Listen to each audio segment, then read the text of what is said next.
pessoal, estamos aqui com Bruna Alencar, que é farmacêutica e bioquímica e falará sobre as doenças que acometem as pessoas em geral na terceira idade, mas nem sempre é assim.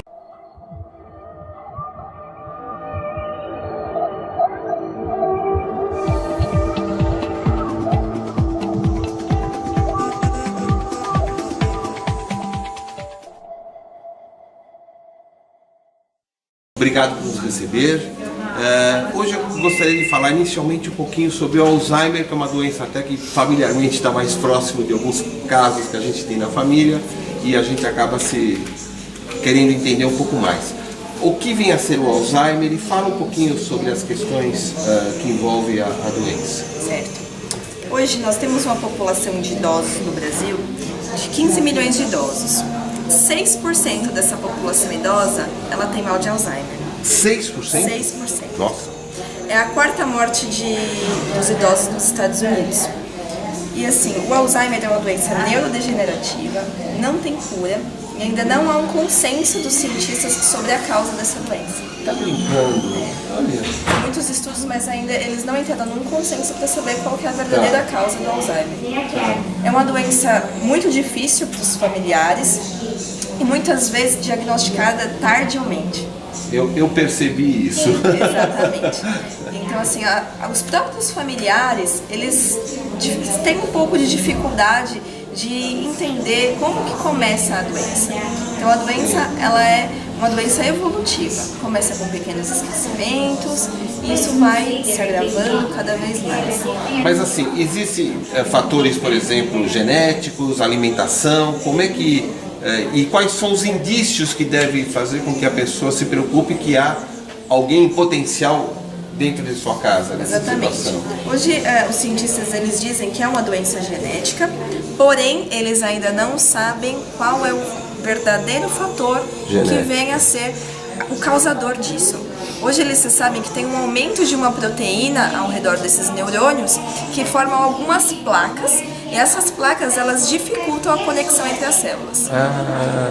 Então, atualmente tem alguns estudos, mas nada comprovado dizendo que algum alimento pode auxiliar no tratamento ou na evolução da doença, ou até mesmo algum fator genético que seja crucial para aquela pessoa desenvolver a doença. Sim, mas certamente gordura, por exemplo, é algo que deve ser sempre controlado porque isso dificulta a circulação sanguínea e tudo mais, né? Sobrepeso é um problema mundial de saúde, né? E com certeza, não só o mal de Alzheimer, mas as demais doenças cardiovasculares que podem interferir, com certeza isso é muito grave. É grave. E o comportamento da pessoa que está em situação pré-Alzheimer, né? Que tipo de comportamento dentro do lar, isso que é mais comum para servir de alerta para o nosso... Os primeiros sinais, eles começam com pequenos esquecimentos. Onde colocou a chave do carro, onde colocou o dinheiro, carteira. E esses comportamentos eles vão se agravando. Então, já não tem percepção de ambiente, de lugar. Não sabe onde está.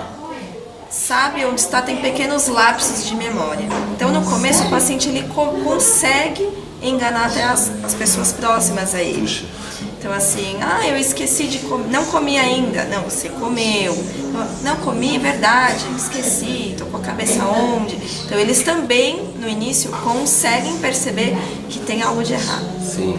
Então, os familiares têm que ficar muito atentos com isso, com os pequenos esquecimentos. Então, se perde, não lembra como faz para voltar para casa, o nome do filho, confunde o filho com o pai, a filha com a mãe. Aí já está no estádio um pouco mais, no estado mais avançado, um pouquinho ou não? Às vezes.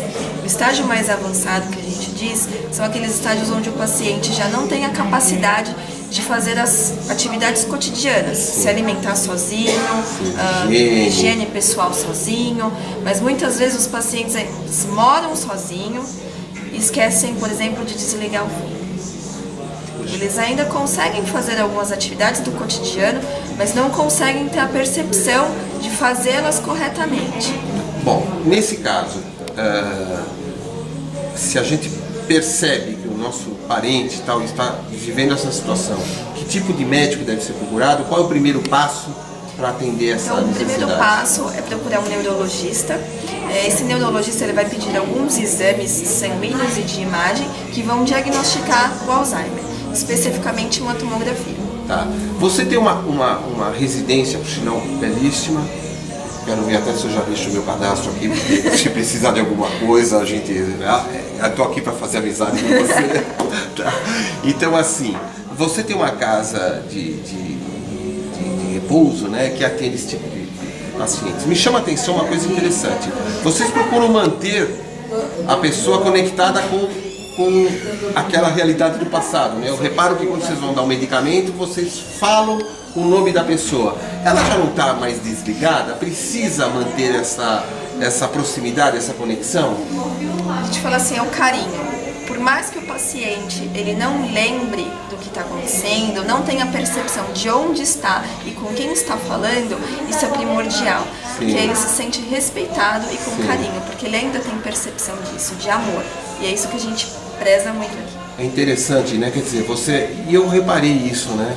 Que às vezes, em algumas situações, o paciente toma a iniciativa de se levantar sozinho porque ele sentiu que há um clima em volta, que ele quer participar socialmente daquela conversa, né? Exatamente. Quer dizer, os seus profissionais aqui, eles precisam criar esse ambiente em torno do paciente, é isso que você quer dizer? Sim, todos os nossos funcionários, os quadros de funcionários aqui, todas elas são auxiliares e técnicas de enfermagem e além disso, antes de iniciar o trabalho aqui no residencial, elas têm um treinamento sobre os pacientes, os principais pacientes que nós atendemos, que hoje é mal de Alzheimer, demência vascular cerebral, dentre outras particularidades dos pacientes. Ou seja, esse tipo de comportamento profissional tem que estar um pouco na alma também da pessoa, né? Que senão não rola essa química. Exatamente. Né? O carinho, ele é fundamental no tratamento, não só de Alzheimer, mas de todas as outras doenças. Tá legal. Obrigado. Gostei bastante de